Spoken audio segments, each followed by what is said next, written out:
नमस्कार, मैं हूं अभिषेक त्यागी। बिहार के नतीजे आने शुरू हो गए हैं और पहले रुझान से ही एनडीए को बढ़त मिलती नजर आ रही है। हालांकि शुरुआती रुझान है, शुरुआती रुझानों के बाद जब पूरे रुझान आएंगे तब आपको अपडेट देंगे, लेकिन शुरुआती रुझानों में एनडीए को बढ़त मिलती नजर आ रही है। लेकिन सबसे बड़ी सीट, जिस सीट पर हर किसी की नज़र थी, वो सीट थी महुआ सीट, क्योंकि वहां पर लालू के बड़े लाल तेज प्रताप यादव चुनावी मैदान में थे। भाई भाई की लड़ाई वहां पर नजर आ रही थी, क्योंकि तेजस्वी ने भी वहां पर अपना उम्मीदवार उतारा था।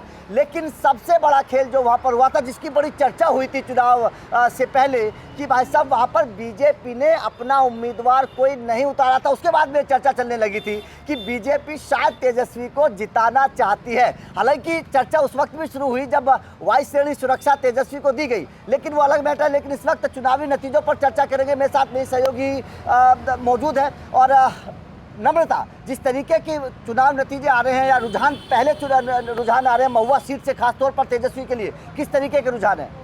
देखिए, सबसे पहले तो ये आज वो तारीख है जिसका इंतजार बिहार की जनता को बहुत वक्त से था।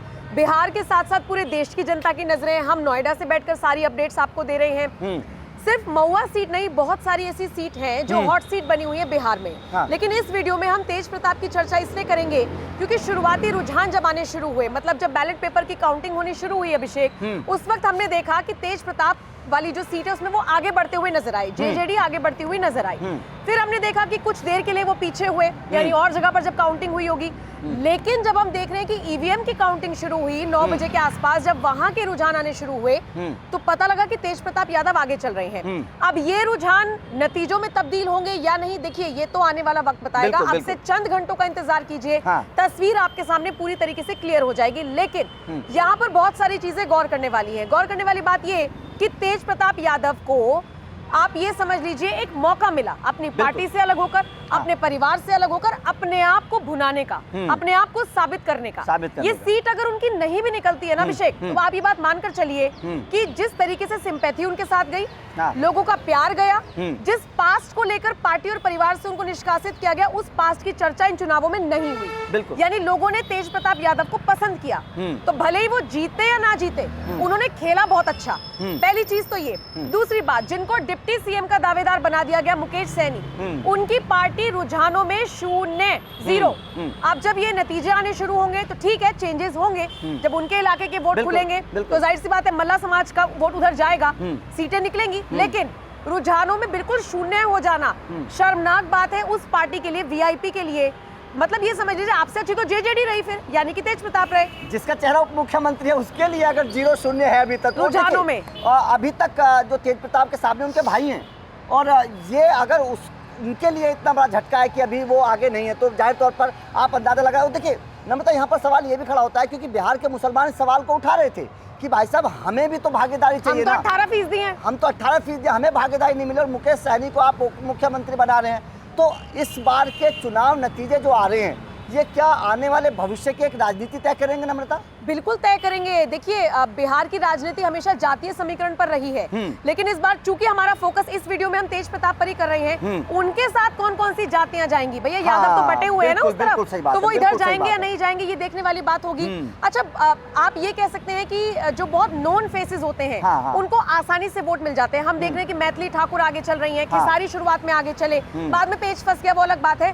लेकिन तेज प्रताप के साथ तो इस वक्त जो सबसे बड़ी बात जुड़ी हुई है, ना परिवार है ना पार्टी है, लेकिन चेहरा तो है। हमने उनके वो इमोशंस देखे हैं जिसमें उन्होंने अपने छोटे भाई को सामने खड़ा हुआ देखा तो भावुक होते हुए नजर आए। हमने वो तस्वीरें देखी जिनमें उन्होंने कोई बात नहीं की, इंटरव्यू दिया एक पत्रकार को, लेकिन बात कोई नहीं की।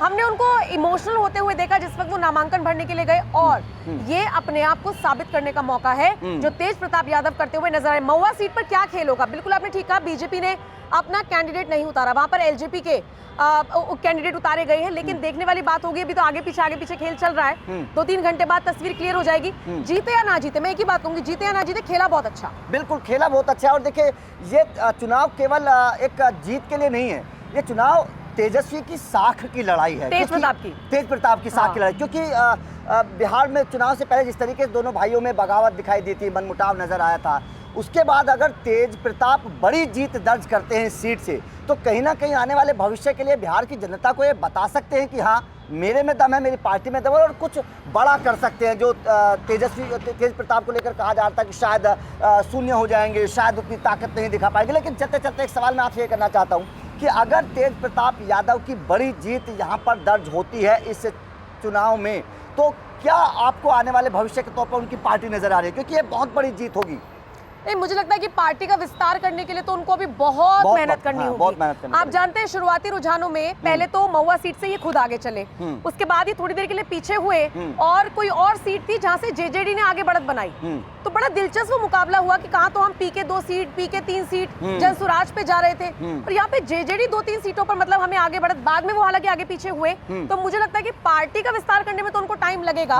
किंग मेकर की भूमिका में भी वो कहीं से कहीं तक भी नजर नहीं आ रहे। लेकिन उनकी सक्रियता देखिए, आज सुबह हमें तो 6 बजे से अपडेट देनी थी अपने दर्शकों को, लेकिन मैंने देखा कि सुबह 4:30 बजे के आसपास का उनका एक वीडियो वायरल होता है। वो न्यूज एजेंसी से बात कर रहे हैं, वो पत्रकारों से वार्ता कर रहे हैं। मतलब उनकी सक्रियता देखिए, एक्टिव तो है इस बार चुनाव में, एक्टिव तो है, बिल्कुल सही बात है।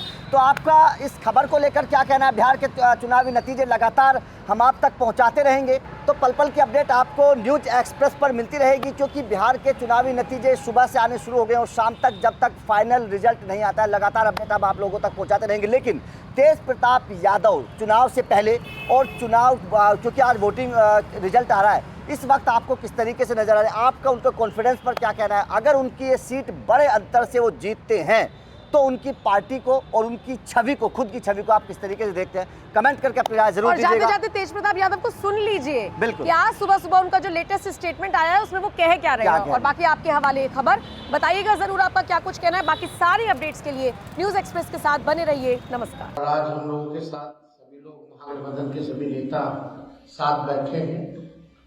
आईपी गुप्ता जी नहीं यहाँ पर, वो सहरसा में है क्योंकि कल गिनती है, लेकिन आज सब हम लोग बैठे हैं। हम सब लोग एकदम कॉन्फिडेंट हैं कि हम लोग क्लियर मेजॉरिटी के साथ सरकार जो है बना रहे हैं। भारी बिहार के लोगों ने मतदान किया, लगभग 80 लाख लोगों ने जो है 2020 की तुलना में अतिरिक्त जो है मतदान किया है, जो कि अब तक का रिकॉर्ड तो वोटिंग हुई है। और इसमें सभी लोगों ने, चाहे कोई जात के हो, कोई धर्म के हो, चाहे जो बिहार के लोग जो दूसरे राज्यों में काम कर रहे हैं, जो लोग भी बिहार लौटे हैं, सभी लोगों ने जो है महागठबंधन इंडिया अलायंस के पक्ष में वोट किया, बदलाव के लिए जो है वोट किया है। तो हम लोग एकदम कंफर्टेबली क्लियर मेजॉरिटी के साथ कल जो है चुनाव जीत रहे हैं और हमारे कार्यकर्ता जो है लगातार मुस्तैदी के साथ काउंटिंग सेंटर पे मुस्तैद हैं, चौकन्ने हैं। और कहीं भी अगर प्रशासन के लोगों ने 2020 वाली गलती अगर वो करेंगे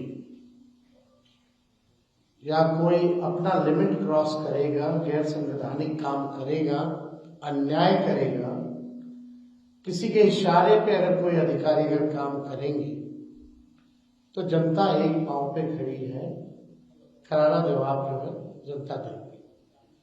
जो ईमानदारी से काम करेगा उनको कोई डरने की आवश्यकता नहीं है, लेकिन कोई किसी के इशारे पे अगर काम करे तो उसको सोचना चाहिए कि वो गलत कर रहा है। पिछले बार भी किन लोगों ने क्या क्या किया था हम लोग सब लोग जानते हैं, हम लोग को सब कुछ याद है। इस बार तमाम अधिकारियों से हम यही कहेंगे कि निष्पक्ष रूप से आप सब लोग जो है काउंटिंग कराएं। जो जनता ने मत दिया है उनके साथ जो है लोगों को न्याय करना।